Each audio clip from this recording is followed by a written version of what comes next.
تعبد تعبد اعوذ عین گلے کے بیچ میں سے نکلے گا، زال کو نرم کریں گے یعنی تھوڑی سی زبان ہم باہر نکالیں گے. اعوذ باللہ من الشیطان الرجیم. تسمیہ بسم اللہ الرحمن الرحیم. اس طرح چھوٹے جو بچے ہیں کلاس کے اندر جو نئے آئے ہیں یا پہلی تختی پڑھ رہے ہیں ان کو اس طرح سے آپ تعوذ تسمیہ پڑھائیں. تعوذ 4 حصوں میں، تسمیہ 3 حصوں میں. تو کل جو سبق آپ کل والا سبق ہے بچوں سے لازمی سنیں. ایسے نہیں کرو کہ کل والا جو سبق ہے آپ نے چھوڑ دیا. کافی اساتذہ یہ شکایت کرتے ہیں کہ بچے بھول جاتے ہیں. تو میں نے کل آپ کو ابھی ایک اور بھی طریقہ ہے.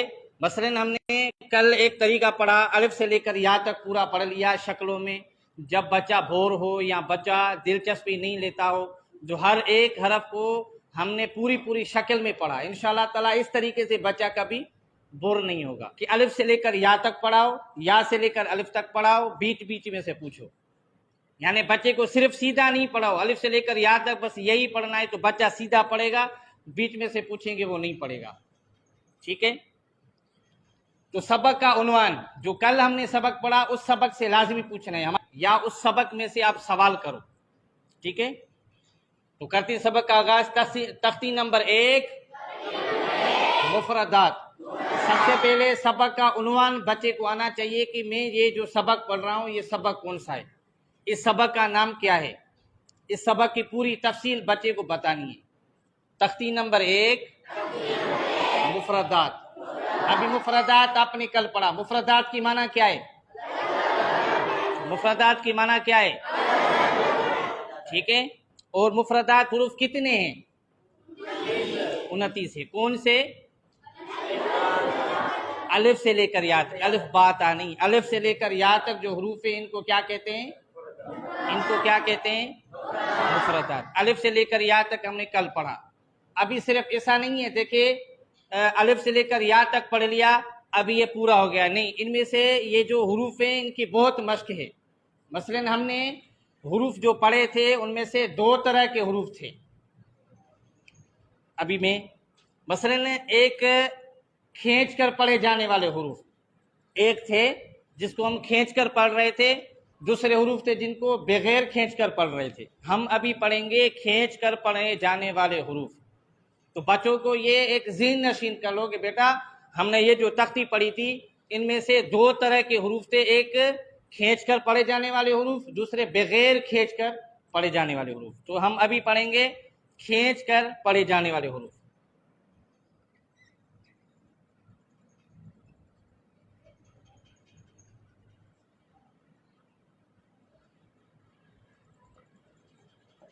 کھینچ کر پڑھے جانے والے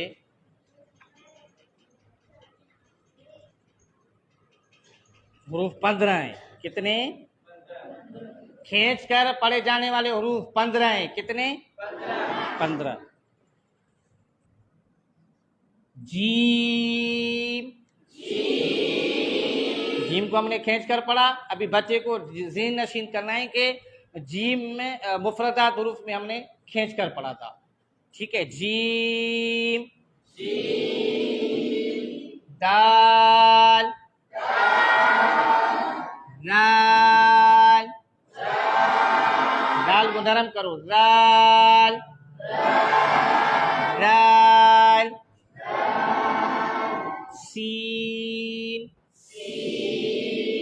شین.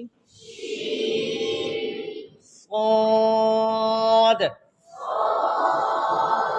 صاد کو موٹا کرو. موٹے حروف کی جو ادائیگی میں نے آپ کو کل بتایا تھا کہ موٹے حروف کی جو آواز ہے وہ تالو کی طرف جائے، اور موٹے حروف کو پڑھتے ٹائم ہم بالکل ہونٹ بالکل بھی گول نہیں کرنے، ایسے انگلی کرنی ہے. صاد. یعنی موٹے حروف کی سب سے جو آسان جو مشق ہے آپ بچوں کو سکھائیں گے بیٹا کہ یہ جو موٹے حروف کی آواز ہے یہ تالو کی طرف جائے گی، باہر نہیں نکلے گی.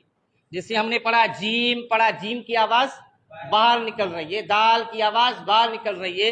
یہ جو موٹا حروف ہے اس کی آواز باہر نہیں تالو کی طرف جائے گی. بالکل آسان ایک مشق ہے.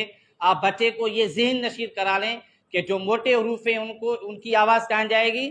تالو کی طرف. صاد، صاد. ہونٹ بالکل گول نہیں کریں گے. ضاد، عین، غین، قاف. موٹا موٹا کرو. قاف، لام، میم. اس کو میم نہیں پڑھنا. کل یہ مشق کی تھی، میں دوبارہ ایک بتا رہا ہوں ذہن نشین کرنے کے لیے. یہ بھی ناک سے نہیں پڑھیں گے، منہ سے پڑھیں گے. میم، نون. نون ناک کی آواز آ رہی ہے، آواز ناک میں نہیں جائے. نون، نون. واو، واو، واو. ٹھیک ہے، یہ وہ حروف تھے جو ہم کھینچ کر پڑھتے ہیں. ہم نے مفردات جو حروف پڑھے تھے یہ وہ حروف تھے جو کھینچ کر پڑھ رہے تھے. وہ کتنے حروف ہیں؟ 15. مفردات حروف کتنے؟ مفردات حروف کتنے؟ سوال کو سمجھو. 29. 15 جائے باقی کتنے بچے؟ 14. تو بغیر کھینچ کر پڑھنے والے جو حروف ہیں وہ 14 ہیں. الف، الف، الف. اس کو ہم الیف نہیں پڑھیں گے. کافی بچے جو الیف کہتے ہیں اس کو الیف نہیں، الف بغیر کھینچ کر. الف، الف، الف.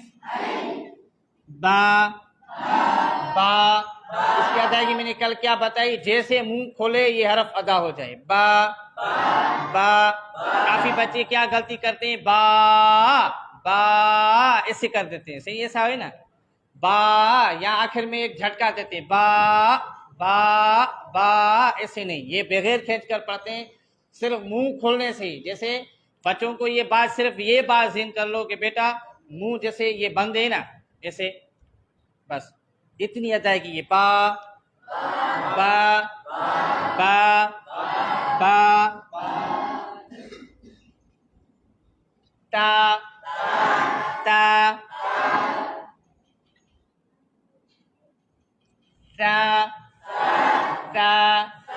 تا کو نرم پڑھنا ہے. نرم حروف کی ادائیگی کیا ہے؟ تھوڑی سی زبان ہم باہر نکالیں گے. تا، تا، سا. ہا، ہا. ہا کہاں سے ادا ہوتا ہے؟ گلے کے بیچ میں سے تھوڑا ہم زور دیں گے. جب بچہ کوئی بھی غلط پڑھ رہا ہے یا اس کو سمجھ میں نہیں آ رہا، کل میں نے کیا طریقہ بتایا، دیکھو جو چھوٹے چھوٹے بچے ہیں نا باہر کی ہر بات کو نوٹ کرتے ہیں، تو ان کو آپ بتائیں. اس میں کوئی بھی شرم محسوس نہیں کرو. جو بچے اگر بچوں کو اس طرح سے بتائیں گے تو بچہ آسانی سے سمجھ جائے گا. تو یہ ظاہری بات ہے، بچہ بھاگتا ہے. بچہ کیا کرتا ہے؟ بھاگتا ہے. بھاگ کر جو تھک جاتا ہے وہ جو سانس لیتے ہیں نا وہ جو آواز آتی ہے ہا والی، ہا ہا. آپ بچوں سے پوچھیں وہی بتائیں گے کہ کون سی آواز آتی ہے. ہا، ہا، ہا، ہا. خا، خا. ہم یہ حروف پڑھ رہے ہیں جو بغیر کھینچ کر پڑھنے جانے والے حروف ہیں. خا، خا، را، را. زا، زا، زا، زا. اگر زا بچے صحیح نہیں پڑھیں، میں نے یہ کل بھی آپ کو طریقہ بتایا تھا کہ زا کو پڑھتے ٹائم آپ وہ آواز نکالیں جو شہد کی مکھی ہوتی ہے نا. کان میں کبھی آواز سنی ہوگی آپ نے والی، یہی آواز ہے شہد کی مکھی کی. تو بچوں کو آپ یہ باتیں نوٹ کراؤ. یہ دیکھو یہ آتی ہے بات احسان کے زمرے میں. ایک آپ نے دیکھو پہلی تختی آپ نے پڑھا لی کہ الف با تا سا بیٹا جاؤ، یہ آپ کا سبق ہے۔ پراپر طریقے سے بچے کو ہر ایک حرف کی ادائیگی، ہر ایک حرف کا جو انداز ہے وہ آپ بتاؤ، وہ سکھاؤ۔ اگر نہیں آتا تو ایسے مثالیں دو جو بچہ ان کو پہچانتا ہے۔ شہد کی مکھی کی آواز ہر ایک بندے کو، کسی نہ کسی بندے کے کان میں وہ آئی ہوگی، کون سی آواز آتی ہے ذرا نکالو، وہی آواز ہے زا کی۔ تو اپنے طالب علم کو یہ سمجھاؤ کہ بیٹا وہی آواز نکالو جو شہد کی مکھی والی آواز ہے، ٹھیک ہے؟ زا زا قا قا کو موٹا کرو، قا ضا ضا فا فا ہا حمزہ یا، یہ بغیر کھینچ کر پڑھے جانے والے حروف۔ یعنی بچوں کو یہ ذہن نشین کرا لو کہ ہم نے میں یہ جو مفردات حروف پڑھے تھے، ایک کھینچ کر پڑھے جانے والے حروف تھے، ایک بغیر کھینچ کر پڑھنے والے حروف تھے، وہ یہ ہم نے الگ الگ کر دیا۔ یہ لکھنے کی بات نہیں ہے، یہ سمجھنے کی بات ہے، ٹھیک ہے؟ بات سمجھ میں آ گئی؟ ابھی یہ مشق یہاں تک ختم نہیں ہے، دیکھو صرف الف سے لے کر یا تک کتنی مشق ہے۔ اگر اس طریقے سے کلاس میں محنت کریں گے، اس طریقے سے بچوں کو پڑھائیں گے، اس طریقے سے آپ یہ بچوں کو ذہن نشین کرائیں گے، تو انشاءاللہ تعالیٰ یہ میں امید کرتا ہوں کوئی بھی کلاس کمزور نہیں رہے گی۔